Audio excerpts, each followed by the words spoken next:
ইয়াকুব আলাইহিস সালাম তার মৃত্যুর সময় জিজ্ঞাসা করেছিলেন, ও আমার সন্তানের, আমার মৃত্যুর পরে তোমরা কার ইবাদত করবে, কার গোলামি করবে?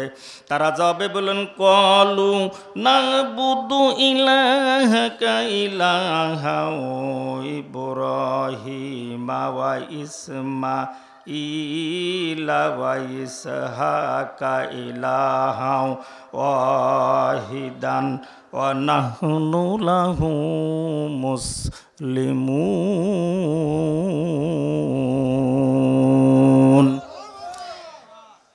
নিঃসন্দেহে আমরা গোলামি করব, নিঃসন্দেহে আমরা গোলামি করব আপনার রবের। আমাদের রবের নাম কি? আরো জোরে, আরো জোরে। তাহলে ইয়াকুব আলাইহিস সালাম তার সন্তান জবাব দিচ্ছেন, আব্বুজান আমি আপনার রবের ইবাদত করব, গোলামি করব। শুধু তাই না, আমরা ইবাদত করব আপনিও আপনার পূর্বপুরুষ যারা ছিলেন আদম আলাইহিস সালাম থেকে শুরু করে পর্যন্ত যত নবী আম্বিয়া আলাইহিমুস সালামকে আল্লাহ পাক এই পৃথিবীতে পাঠিয়েছেন, সমস্ত নবীরা ছিলেন মাসুম বেগুনাহ, জোরে কোন ঠিক কিনা? ওই নবীরা সমস্ত নবীগণ এই পৃথিবীতে এসে দিনের দাওয়াত দিয়েছেন। এখনো সেই দিন চালু আছে না নাই? আরো কোন আছে না নাই? কোরআনুল কারীম বলছে, ইয়া কাউমি ইবুদুল্লাহা মা লাকুম মিন ইলাহিন গায়রু। জোরে কোন আল্লাহু আকবার। প্রত্যেক নবী তার জাতিকে, তার সম্প্রদায়কে ডেকে বলেছেন, ও আমার জাতি, ও আমার সম্প্রদায়, এক আল্লাহর গোলামি করো, তিনি ছাড়া তোমাদের কোনো রব নাই, ইলাহ নাই, মাবুদ বলে কেউ নাই। ঠিক কিনা? আমাদের মাবুদ কয়জন? তার নাম কি? আরো জোরে। আল্লাহ জবান থেকে যদি আপনার আল্লাহ আল্লাহ জিকির জারি হয়ে যায়, এই অবস্থা যদি আপনার মৃত্যু হয়, বেশক বুঝে নেবেন আপনার ভাগ্যটা ভালো, আপনি বেশক আল্লাহর দয়ার জান্নাতি হয়ে যাবেন। জোরে কোন সুবহানাল্লাহ।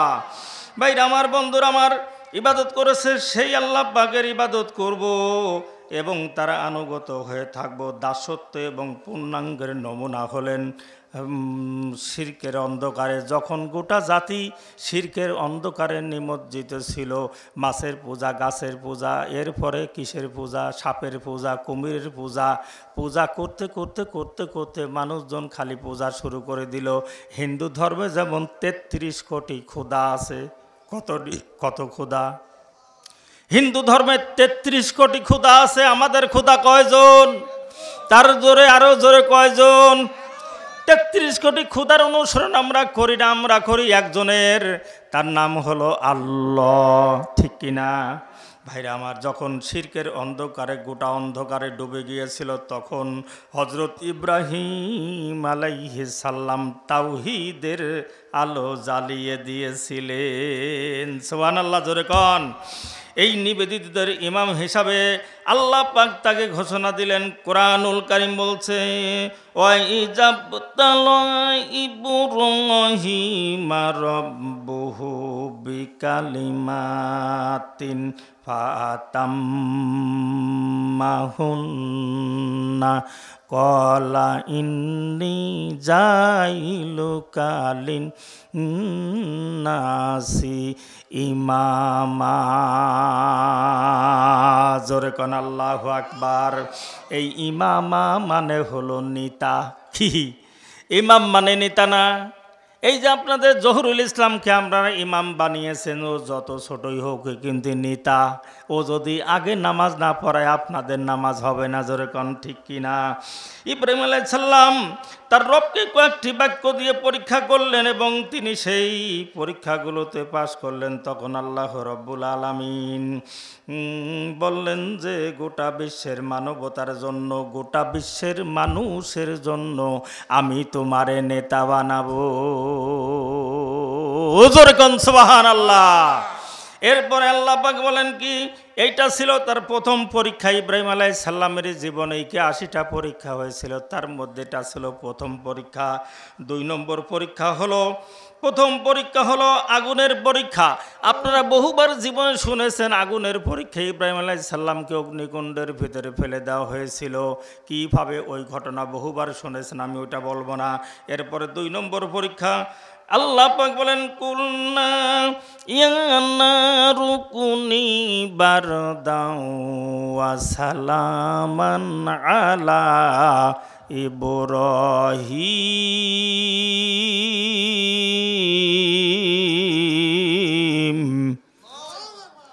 মুসলমানদের জাতির পিতা হলেন হযরত ইব্রাহিম আলাইহিস সালাম। জোরে কোন ঠিক কিনা? আগুন, হ্যাঁ আগুন। ইব্রাহিমকে ডাক দিয়ে বলেন আগুন, আল্লাহ পাক ইব্রাহিম আগুনকে ডাক দিয়ে বলে আগুন তুমি ইব্রাহিমের জন্য শান্তিদায়ক ঠান্ডা হয়ে যা। আপনারা বলুন তো আগুনের মালিককে? আর আসতে কন, আপনার মালিককে? আমার আপনার সকলের মালিককে? চন্দ্র সূর্যের মালিককে? গ্রহ নক্ষত্রের মালিককে? ক্ষমতা দেওয়ার মালিককে? ক্ষমতা সেনায় নেওয়ার মালিককে? ফাআলুল লিমা ইউরিদ। তিনি যারে খুশি তারে ক্ষমতা দেন, যারে ইচ্ছা তারে ক্ষমতার থেকে নামায় দেন। ঠিক কিনা? জোরে কন। ওই দিকে যাব না, কয় হুজুর রাজনীতি করে এমনি দোষ। ও বন্ধুগণ, ওই দিকে যাব না, লক্ষ্য করে শুনুন। আমার আল্লাহ রব্বুল আলামিনের পরে 2 নম্বর পরীক্ষা ইব্রাহিমের জীবনে চলে আসলো। 2 নম্বর পরীক্ষা বিবি এবং নবজাতক সন্তানকে নিয়ে আল্লাহ রব্বুল আলামিন হুকুম করলেন, এই বিবি এবং বাচ্চারে মরুভূমির মধ্যে ফেলে রেখে আসো। এর মাঝখানে অনেক কথা, তাহলে ইব্রাহিম সম্পর্কে আগে জানার দরকার আছে না নাই? আল্লাহর নবী হযরত ইব্রাহিম আলাইহিস সালাম তিনি দিনের দাওয়াত দেবার জন্য রওনা হয়েছেন, শাম সিরিয়া মিশরের দিকে রওনা হলেন। এমন সময় লক্ষ্য করে দেখেন মাঠের মধ্যে ঘোড়ার উপরে উটের উপরে সোয়ার হয়ে নকশার সাজে বর সেজে সেজে যুবক ছেলেরা যাতেছেন। আল্লাহর নবী হযরতে ইব্রাহিম আলাইহিস সালাম ডাক দেয়া বলেন, তোমরা কোথায় যাও? কয় কোন দেশে বাড়ি, কোন দেশে ঘর? তুমি কি জানো না বাদশাহ নামদার ঘোষণা করেছেন ওনার একটি মাত্র কন্যা, ওই কন্যাকে বিয়ে দিবে, যার গলায় মালা পরাবে তার সঙ্গে বাদশাহ নামদার তার মেয়েকে বিয়ে দিয়ে দিবে, আর রাজস্বী তারে দান করবে। ও বন্ধুগণ, ভালো করে শুনুন। এবার আল্লাহর নবী ইব্রাহিম আলাইহিস সালাম পায়ে হেঁটে যেতেছেন। যেতে যেতে যেতে যেতে যখন নৈরাজ দরবার পেয়ে গেলেন, এমন সময় আল্লাহ রব্বুল আলামিনকে বললেন, আল্লাহ গো, সমস্ত যুবকেরা তো বরের লাইনে দাঁড়িয়েছে, আমি কি দাঁড়াবো? আল্লাহ রব্বুল আলামিন বলেন, বন্ধুরে দাঁড়িয়ে যাও। আল্লাহু আকবার, জোরে কন। ইব্রাহিম আলাইহিস সালাম দাঁড়িয়ে গেলেন। ইব্রাহিম আলাইহিস সালাম লাইনের শেষে দাঁড়িয়ে গেলেন। 6 দিন পর্যন্ত বাদশার মেয়ে মালা নিয়ে ঘরে, কারু গলায় মালা দেয় না, কারু গলায় মালা দেয় না, কারু গলায় মালা দেয় না। 7 দিনের দিন ঘর থেকে বের হয়ে লক্ষ্য করে দেখে আল্লাহর নবী হযরত ইব্রাহিম আলাইহিস সালামের চেহারার ভিতরে আল্লাহ পাকের তাজাল্লি নূর জলজল করছে। জোরে কোন সুবহানাল্লাহ। এটা আস্তে কোন সুবহানাল্লাহ। দৌড়ে গিয়ে হযরতে বিবি সারা খাতুন দৌড়ে গিয়ে আল্লাহর নবী হযরত ইব্রাহিম আলাইহিস সালামের গলায় মালে পরা দিয়েছেন। জোরে কোন আল্লাহু আকবার।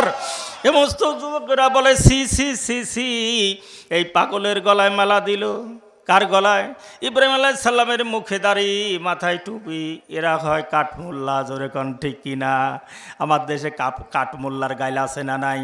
এই কাঠমোল্লারের বাদশার মেয়ে কাঠমোল্লার গলায় মালা পরিয়ে দিয়েছে। সি সি সি সি করলো ডাকি। বা বিবি সারা খাতুন দেখে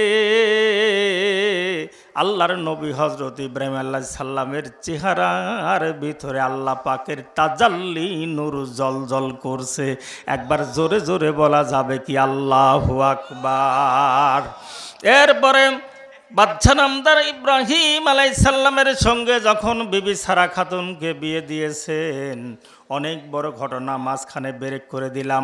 ভাইরা কথা বলেন না, এই দিকে তাকান, লক্ষ্য করে তাকান, ভালো লাগবে কিছুক্ষণ থাকলে ইনশাল্লাহ, অবশ্যই ভালো লাগবে আপনাদের। আমার বন্ধুরা লক্ষ্য করে শুনুন, ভালো করে শুনুন। এরপরে বাদশা নামের সঙ্গে তার বিবাহ হয়ে গেল, বাসর হয়ে গেল। পরের দিন সকালবেলা আল্লাহর নবী উঠে বলেন, বিবি রে, তুমি তো বাদশার মেয়ে, তুমি তো জীবনে কোনোদিন কষ্ট করো নাই, তুমি তোমার বাবার বাড়িতে থাকো, আমি শাম সিরিয়া মিশরে দিনের দাওয়াত দিবার জন্য চলে যাব। তখন আল্লাহু আকবার। বিবিকে যখন এই কথা বলেছেন, বিবি বলছেন, স্বামীগণ, চাই না বাড়ি, চাই না ঘর, ওরে চাই না বাড়ি, চাই না ঘর, চাই না কোনো কিছু, সারা জীবন থাকবো আমি তোমার পিছু। জোরে কোন সুবহানাল্লাহ, আরো জোরে বলুন সুবহানাল্লাহ। এইবার বিবি যখন এই কথা বলেছেন, ইব্রাহিম আলাইহিস সালাম যখন বললেন, না তুমি কষ্ট করতে পারবে না, তুমি তো বাদশার মেয়ে, তুমি কষ্ট করতে পারো নাই। এইবার বিবি আমার ঘুম ভাঙাইয়া দিল রে ইব্রাহিম নবী। সুবহানাল্লাহ, জোরে কন, জোরে কয় না সুবহানাল্লাহ। আমার ঘুম ভাঙাইয়া দিল রে ইব্রাহিম নবী। ওরে 7 দিন পরে দিছি মালা তোমারই দাবি, ওরে 7 দিন পরে দিছি মালা তোমারই দাবি, আমার ঘুম ভাঙাইয়া দিল রে ইব্রাহিম নবী। সুবহানাল্লাহ, জোরে কন। এবার বিবি কি যখন ছাড়লেন না, বিবিকে একটা কাঠের বাক্স বানালেন। কাঠের বাক্স বানায় তিনি মাথায় করে নিয়ে দিনের দাওয়াত দেবার জন্য চলে যাচ্ছেন। ও বন্ধুরা, বহু বড় ঘটনা, এই দিকে যাব না, শুধু সংক্ষেপে ধারণা দিয়ে যায়। আল্লাহর নবী ইব্রাহিম আলাইহিস সালাম কি করলেন তার জীবনে। ইব্রাহিমকে না চিনলে তো জাতির পিতা বুঝবেন না, জোরে কন ঠিক কিনা। উল্টাপাল্টা বলবেন, জাতি উল্টাপাল্টা বলে। মিল্লাতা আবিকুম ইব্রাহিম হুয়া সাম্মাকুমুল মুসলিমিন, জোরে কন সুবহানাল্লাহ। মুসলমানদের জাতির পিতা হলেন হযরত ইব্রাহিম আলাইহিস সালাম। এই কথা যারা বিশ্বাস করে না তারা ফার্স্ট ক্লাস। কি কথা, কথা বোঝেন নাই, বোঝেন নাই, বোঝেন নাই, হ্যাঁ? কি মুসলমানদের জাতির পিতা ইব্রাহিম আলাইহিস সালাম, এই কথা যারা বিশ্বাস করে না তারা কি খালি ইবলিস, ইবলিসের বড় ভাই, ঠিক কিনা জোরে কন। ভাইরা আমার, বন্ধুরা আমার, ভালো করে শুনুন। বহু দূরে যেতে যেতে তিনি লক্ষ্য করে দেখেন একটা জালিম বাদশার দেশ পেয়ে গেলেন। জালিম বাদশাহ, জালিম বাদশার দেশে যখন পেলেন, ওই বাদশাটা ছিল লুচ্চা, জোরে কন কি লুচ্চা। ওনার অনেকগুলি পাকপিয়াদা আছে, বডিগার্ড আছে। ওরা সুন্দর সুন্দর রমণী দেখলে পারে তাদেরকে ধরে নিয়ে বাদশার কাছে দেয়, আর বাদশা ওগুলি ভোগ করে। জালিম বাদশা, লুচ্চা বাদশা। এইবার জনগণ বলছে, ও ফকির, তোমার এই বক্সের মধ্যে কি নাবাও, বাক্স, বাক্স নাবাও। বাক্সর ভিতরে কি? বাক্স খোলা হলো। তারা লক্ষ্য করে দেখে, আইরে আল্লাহ, এত সুন্দর চেহারা জীবনে কারো দেখি নাই, জীবনে এত সুন্দর চেহারা মানুষের হয় আমরা জানি নাই। আমার গোটা দুনিয়া ঘুরেছি, এত সুন্দর মেয়ে জীবনে কোনো দিন দেখি নাই। আল্লাহু আকবার, জোরে কন। ওই যে নেলসন ম্যান্ডেলা, ওই ভারতের শ্রেষ্ঠ নায়িকার কথা বলা হারাম, জোরে কোন ঠিক কিনা? বন্ধুগণ, আল্লাহ পাক এই পৃথিবীতে চারজন রমণীকে সুন্দর করে সৃষ্টি করেছেন, এত সুন্দর করে কাউরে সৃষ্টি করা হয় নাই। তার মধ্যে 1 নম্বরে হলো মা হাওয়া আলাইহিস সালাম, সুবহানাল্লাহ জোরে কোন। 2 নম্বরে হলেন এই ইব্রাহিমের স্ত্রী বিবি সারা খাতুন, মারহাবা জোরে কোন। সারা খাতুনের এত সুন্দর চেহারা আমার আল্লাহ পাক দান করেছিলেন, যদি শরীরের দিকে তাকানো যেত তার শরীরের রগের ভিতর দিয়ে রক্ত চলাচল করতো, দেখা যেত। তাহলে মনে হয় চেহারা খারাপ, কথা কয় না। শুধু তাই না, তিনি যে খানাগুলি খাইতেন ওই খানাগুলি তার ভিতরে ললি দিয়ে চলে যাচ্ছে, স্পষ্টভাবে দেখা যেত। এত আয়নার মতো সচ্ছল ছিলেন, এত সুন্দর চেহারা ছিলেন। এরে দেখে ওই লুচ্চে বাচ্চার লোকজন পাগল হয়ে গেছে। আল্লাহর নবী হযরতে ইব্রাহিম আলাইহিস সালামকে জিজ্ঞাসা করা হলো, এই মেয়েটাকে? আল্লাহর নবী বললেন, এটা আমার বোন হয়। কি হয়? কথা কয় না, কথা কয় না। কি হয়? বোন হয়। জালি বাদশা ছাড়ে নাই, নিয়ে গেল বাদশার কাছে। আল্লাহর নবী হযরত ইব্রাহিম আলাইহিস সালামকে বন্দি করে তাকে জেলখানার ভিতরে রাখা হলো। আমার ভাইরা, অনেক ঘটনা, জেলখানার পর্ব এখানেই শেষ। এরপরে বাদশা নামদারের কাছে যখন নিয়ে যাওয়া হলো, বিবি সারা খাতুনকে দেখে বাদশা নামদার পাগল হয়ে গেলেন। এরপরে মনে মনে ভাবে, এই মানুষটাকে কি করে ভোগ করা যায়। তিনি আস্তে আস্তে কুমতলব করে যখন হাত বাড়াইছে, আল্লাহর হুকুমে হাতটা পাথর হয়ে গেছে। আল্লাহু আকবার। সে আল্লাহ যে আছে না নাই? আরো জোরে কোন আছে না নাই? ও বন্ধুগণ, এইবার ডাক দিয়ে বলেন, মা আমি ভুল করেছি, আমারে তুমি মাফ করে দাও, মাফ করে দাও। বলে, আল্লাহর ওয়াস্তে তোমারে মাফ করে দিলাম। সঙ্গে সঙ্গে পাথর হাত ভালো হয়ে গেল। একবার জোরে বলা যাবে কি সুবহানাল্লাহ, লা ইলাহা।